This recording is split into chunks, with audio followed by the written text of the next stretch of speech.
नमस्कार, सुबह के 9 बजने वाले हैं। वक्त है 9 की 9 खबर का और मैं हूं आपके साथ विभा उपाध्याय। और पहले सबसे बात पटना की, जहां हथुआ मार्केट में सुबह से आग लगी हुई है। दमकल की 16 गाड़ियां मौके पर मौजूद हैं। आग बुझाने की कोशिशें लगातार की जा रही हैं, लेकिन अभी तक कामयाबी हासिल नहीं हो पाई है। कई दुकानों में आग लगी है।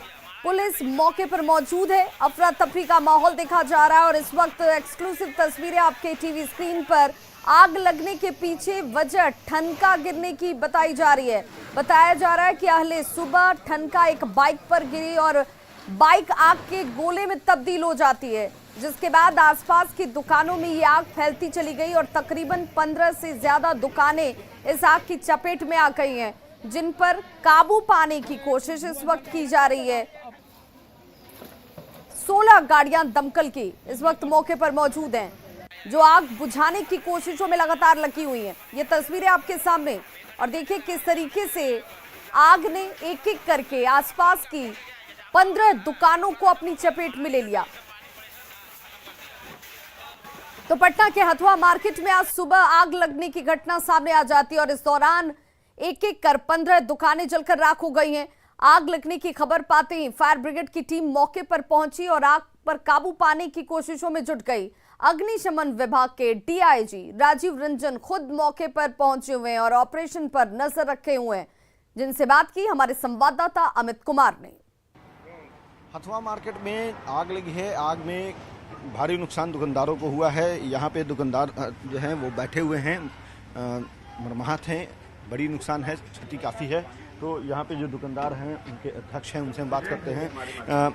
मुकेश जी, कितनी की क्षति हुई है और कब आग लगी, क्या कारण बताइए? करीब 3:30 बजे के करीब जो है, जो बिजली का वो ठनका गिरा है ना, एक वहाँ मोटरसाइकिल खड़ी थी, उसी मोटरसाइकिल के ऊपर गिरा है और वो पूरा जल के राख हो गया। उसी से ब्लास्ट हुआ है और ब्लास्ट होने के बाद बोर्ड में आग पकड़ लिया। बोर्ड में आग पकड़ने के बाद कंट्रोल नहीं हुआ। उसके बाद जो है कि आग पीछे फैलती गई।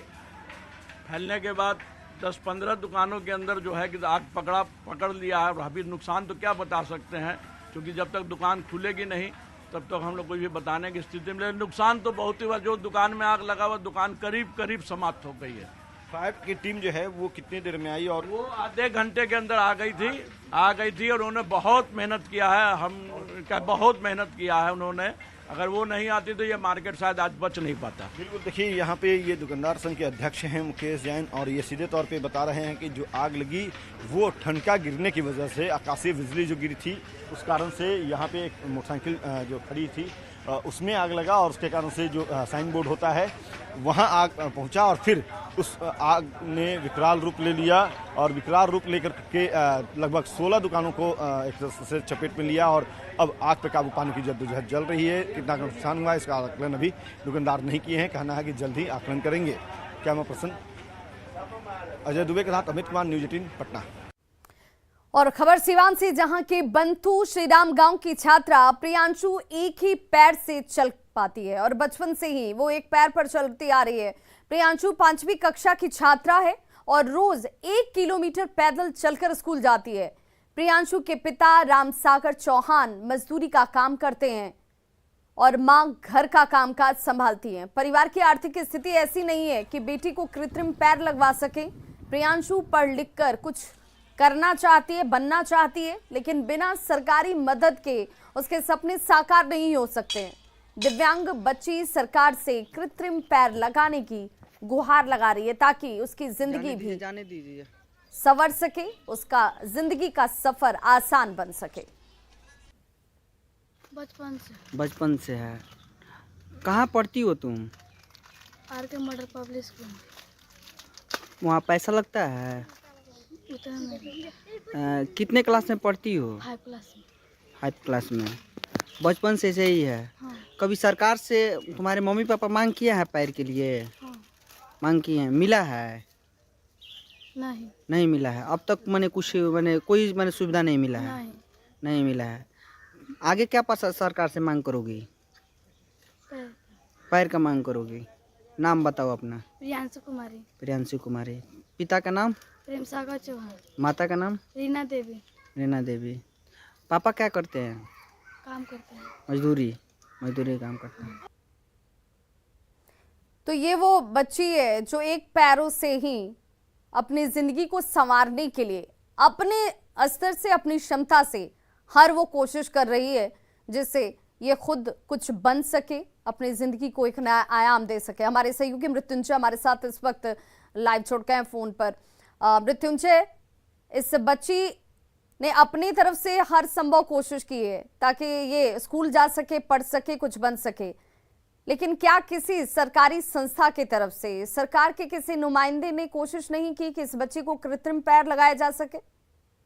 जी देखिए, प्रियांशु की अगर बात कीजिए, इसको पढ़ने की जज्बा है और हर वो काम करती है जो एक सामान्य लड़की करती है। वो अपने हौसला अफजाई कर रही है और खासकर इसको ये खुद इसको कहना है कि मुझे डॉक्टर बनना है, इसके लिए मैं पढ़ता रहूंगा। लेकिन अगर बात की जाए सरकारी मदद की या स्थानीय जो स्थानीय जनप्रतिनिधि उसकी मदद से, तो अभी तो कृत्रिम पैर इसको नहीं लग पाया है, न ही व्हील चेयर मिल पाया है।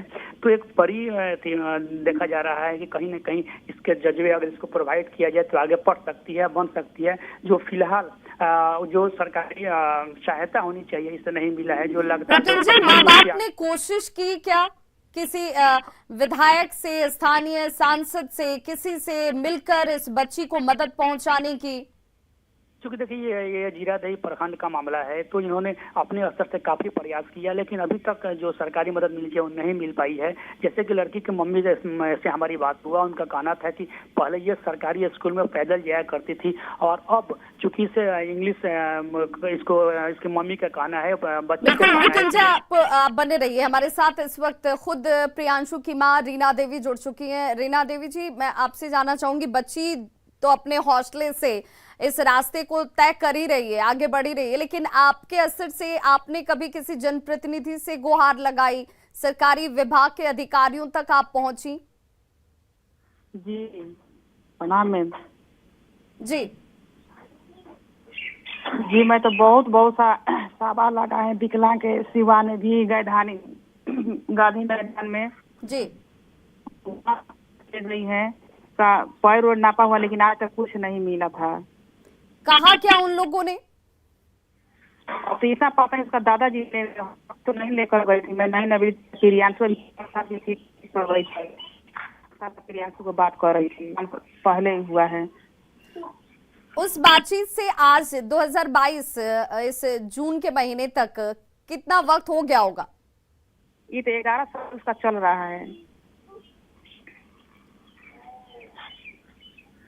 प्रियांशु कुमारी का वर्ष 11 साल चल रहा है। नहीं, जिस वक्त आपके जैसा आप कह रही हैं कि दादाजी ने कोशिश की थी, उनकी तरफ से हर संभव कोशिश की गई ताकि जनप्रतिनिधि कोई मदद कर सके, उस बातचीत से लेकर अब तक कितना वक्त बीत गया? 6 बरस बीत गया। 6 साल से इंतजार ही हो रहा है, किसी ने मदद के लिए हाथ नहीं बढ़ाया, किसी ने कोशिश नहीं की? जी नहीं, हाथ बढ़ाया था कोई, लेकिन बीच में कट जाता है। सरकारी स्तर पर कोई अधिकारी, कोई नुमाइंदा कोई पहुंचा आप तक? जी कल तो आया था, मीडिया वाले आए हैं और कोई सिवान से कोई आदमी आया था। उन लोगों ने क्या कहा आपसे? यही पूछ रहा था कि इसका पैर कैसा है, कैसा हो गया, तो मैं बोली कि इस पैदाइशी ऐसा पैर है। बिल्कुल रीना देवी जी, चूंकि अगर ग्रामीण स्तर की बात करें तो मुखिया जो होते हैं उन्हें पता होता है कि हमारे गांव में कितने ऐसे बच्चे हैं जिन लोगों को सरकारी योजनाओं का लाभ मिलना चाहिए। क्या मुखिया तक आपकी पहुंच हुई, आप गई, उनसे बातचीत हुई या वो आप तक पहुंचे? जी, इस प्रियांशु को दादी जी हैं तो मुखिया के भी पास गई, इसके एथी के लिए, पेंशन के लिए, इसको कुछ पेंशन चालू कर दीजिए, इसका ये मिलना चाहिए, लेकिन कुछ नहीं हुआ है।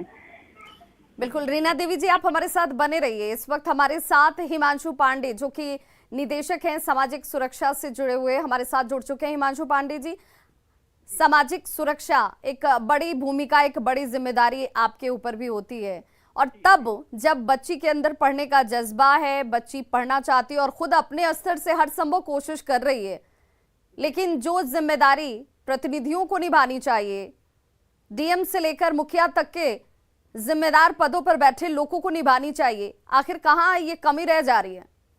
नहीं कमी देखिए हमारे संज्ञान में जैसे ये चीज पता चली हम प्रशासन को, तो सर के स्तर से तुरंत निर्देश हुआ है और आज इनके लिए पेंशन और ट्राईसाइकिल और जो भी सुविधाएं भविष्य में इनके पढ़ाई के लिए जो जरूरत हो सकती हैं, ये निर्देश हमें मिला है कि हम उसको जल्द से जल्द इनको पूरा करें। और आज 12-1 बजे तक हमारी पूरी कोशिश है। कल हमारी बात भी हुई थी इनसे प्रियांशी की माता जी से जी। तो हाँ, जैसे हमें इस चीज की जानकारी मिली हमने तुरंत इस पे जो हमें जरूरत हो सकती थी उस बच्ची के लिए, उसके अच्छे भविष्य के लिए, हम उसके लिए अग्रसर हैं, उसके लिए कार्रवाई कर भी रहे हैं। बिल्कुल। हिमांशु जी, चूंकि हमारे साथ प्रियांशु की माँ भी है रीना देवी। रीना देवी जी, आप सुन रही होंगी, हिमांशु पांडे जी, इन्हीं के साथ आपकी मुलाकात भी हुई है, तो इनका सीधे तौर पर कहना है कि हर संभव मदद की जाएगी। किस तरह की मदद होगी हिमांशु पांडे जी, एक बार फिर से रीना देवी जी को जरा बता दें, क्योंकि बहुत बार ऐसा होता है कि माता पिता ये समझ नहीं पाते हैं कि किस तरह की मदद उन्हें मिलने जा रही है। जी, कल लीला देवी से प्रियांशी की माता जी से हमारी बात भी हुई थी, तो मैंने इनको बताया भी था जिले में आने को बच्ची के लिए अभी फिलहाल हम ट्राईसाइकिल और उसके पेंशन के लिए हम लोग प्रयास हैं और कोशिश करेंगे कि आज ही के आज इनकी ट्राईसाइकिल भी इनको दे दी जाए बच्ची को, ताकि इसको स्कूल जाने में सहूलियत हो और उन परेशानियों का सामना ना करना पड़े।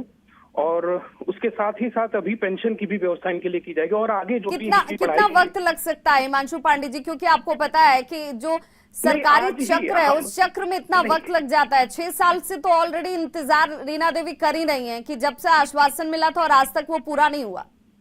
नहीं, देखिए जानकारी इसके बारे में थी नहीं, ऐसे बहुत सारे पेंशनर इसके लिए अभी सिवान जिले में हम कैंप भी लगा रहे हैं कि ऐसे बच्चे हों या ऐसे जो भी जरूरतमंद हो, ये इस प्रोसेस को चल रहा है।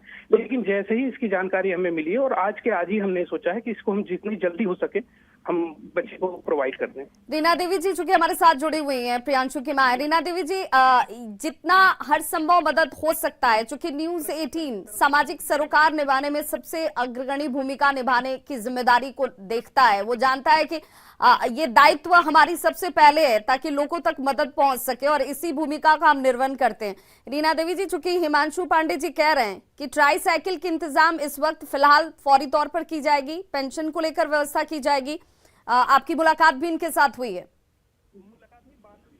सुनिए मैडम, ये तो कल तो इसको साइकिल मिल गया है और बैसाखी मिल गया है। कल आए थे सिवान के कुछ लोग आए हैं, कुछ बोल रहे कौन सा विभाग के, तो साइकिल दे गए और इसका बैसाखी देकर गए। अब आपको उम्मीद तो जगी है ना कि मदद के हाथ बढ़ रहे हैं, प्रियांशु को अब जल्द कृत्रिम पैर भी लग जाए इसकी भी कोशिश की जा रही है। जी, ये आपसे कहना चाहती हूँ कि उसका पैर आप लोग कुछ मदद करिए, उसका पैर लग जाए, चाइनीज सा पैर। बिल्कुल, हर संभव कोशिश ये इस स्तर से भी कि सरकारी अमले के तमाम अधिकारी जो न्यूज़ 18 देख रहे हैं उन तक भी ये बात पहुंचे कि अगर बच्ची के अंदर पढ़ने का जज्बा है और सिस्टम इसीलिए है ताकि जरूरतमंदों तक मदद पहुंचाई जा सके, उस सिस्टम को अब भूमिका जरूर निभानी चाहिए। बहुत बहुत शुक्रिया हमारे साथ जुड़ने के लिए रीना देवी जी, आपका भी, हिमांशु पांडे आपका भी, और संवाददाता मृत्युंजय हमारे साथ जुड़े हुए थे, आप सभी का बहुत बहुत धन्यवाद। और देखिए, ये वो बच्ची है जो अपने एक पैर से ही अपने जिंदगी को जीने के लिए वो रास्ता तय कर रही है। कृत्रिम पैर की उम्मीद जरूर है और उम्मीद हम भी करते हैं कि इस बच्ची को बहुत जल्द कृत्रिम पैर लग जाए।